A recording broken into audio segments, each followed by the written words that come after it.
When you hear the word Viking, you probably think of raiders, warriors, burning villages. And yes, that part is true, but it is only a fraction of the story.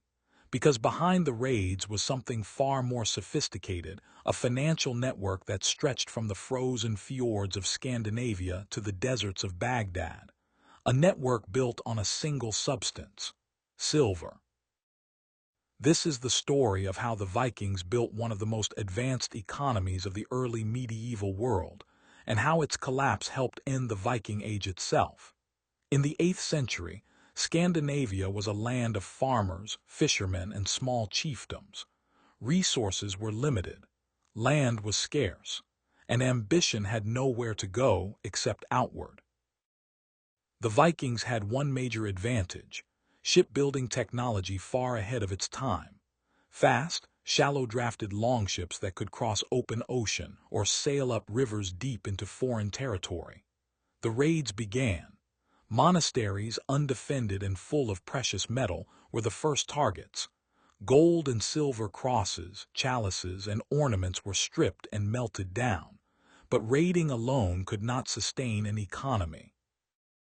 What the Vikings discovered next would change everything.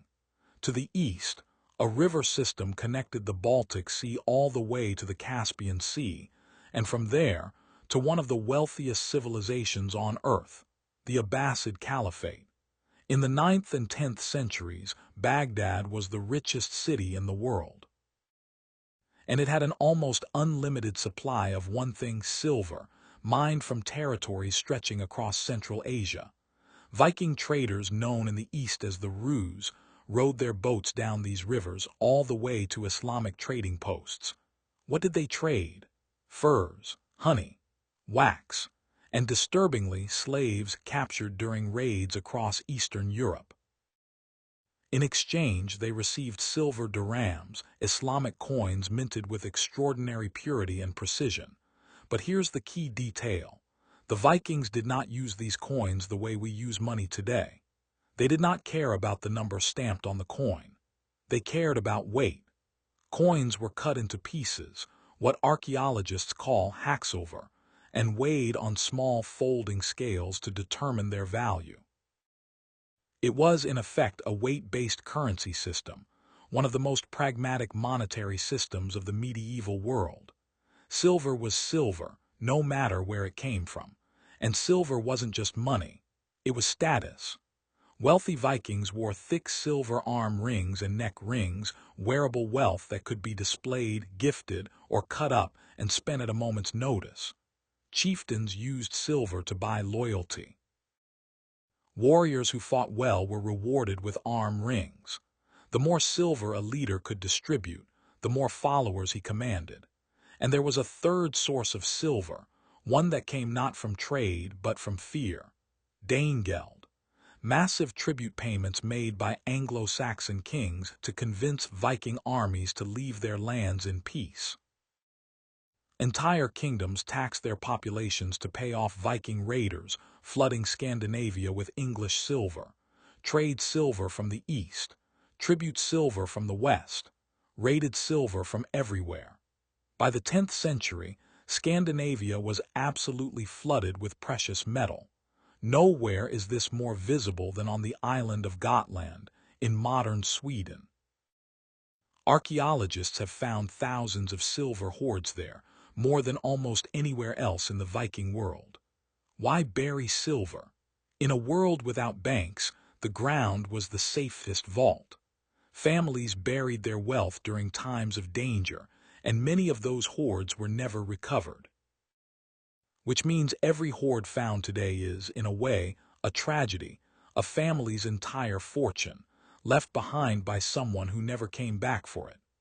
This flood of silver transformed Scandinavian society.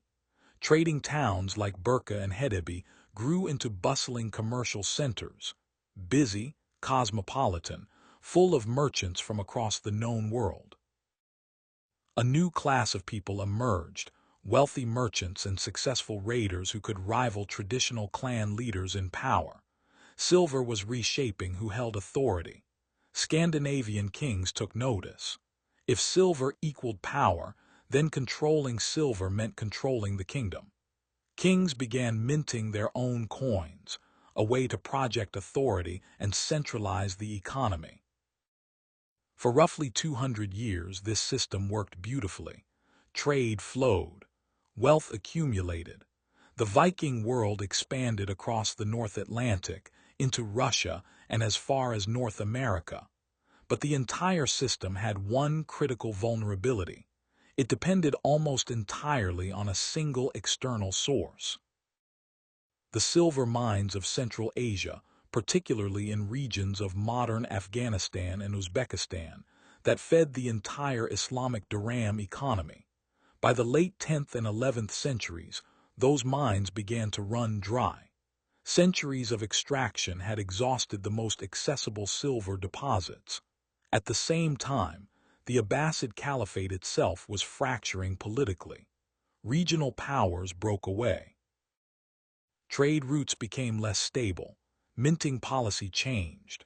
The result, the river of dirhams flowing into Scandinavia began to slow. Then it began to dry up entirely.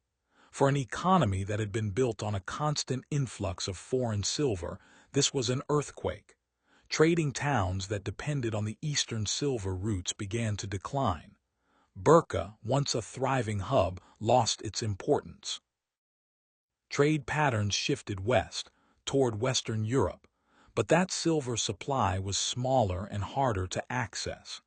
Some historians believe this silver shortage pushed Viking groups toward even more aggressive raiding and conquest in Western Europe, an attempt to replace a vanishing income source with a familiar one: plunder. It is no coincidence that some of the largest Viking military campaigns into England happened during this very period: large-scale, organized conquest, rather than small raiding parties. For a time, it worked. Viking kings even ruled England directly. But this was a different kind of wealth, extracted through conquest and taxation, not through the flexible, decentralized trade network that had built Viking society in the first place. Scandinavian society itself was changing. Local silver mining in Europe, particularly in Germany, began to replace the eastern dirham flow. But this silver was controlled by kings and the church, not by independent merchants and free traders. The old Viking economy, open, mobile, based on personal wealth and weighed silver, gave way to something more rigid. Centralized kingdoms, feudal hierarchies, official coinage controlled from the top. The conversion to Christianity accelerated this shift. The church brought with it European systems of taxation, land ownership, and currency systems built for kings, not for independent raiders and traders. By the mid-11th century, the Viking Age, as a distinct economic and cultural phenomenon, was ending, not with a single dramatic battle, but with a slow transformation, driven as much by economics as by politics or religion. The free-flowing silver economy that had connected Scandinavia to Baghdad, that had funded fleets and built trading towns, that had allowed ordinary farmers to become wealthy merchants, that world was gone. Today, the buried hoards are almost all that remain of it, thousands of small fortunes, frozen in the ground at the exact moment the system that created them began to fail. There is something strikingly familiar about this story. An economy built almost entirely on the inflow of a single external resource, a resource controlled by a distant power, subject to political decisions made thousands of miles away. When that resource slows, whether it's oil, a single export commodity, or foreign currency reserves, the consequences ripple through every level of society.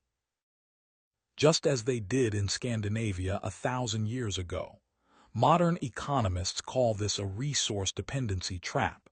The Vikings, without ever using the term, lived through one of history's earliest examples. The Vikings are remembered for their ships, their raids, their gods. But perhaps their most important legacy is a quieter one, proof that even the most dynamic economy can collapse when its foundation depends on someone else's decisions. A coin minted in Baghdad, carried down a Russian river, weighed on a Scandinavian scale, worn as a ring and finally buried in the ground.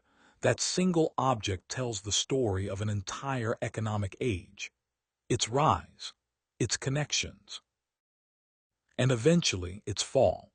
History rarely ends with a single dramatic event.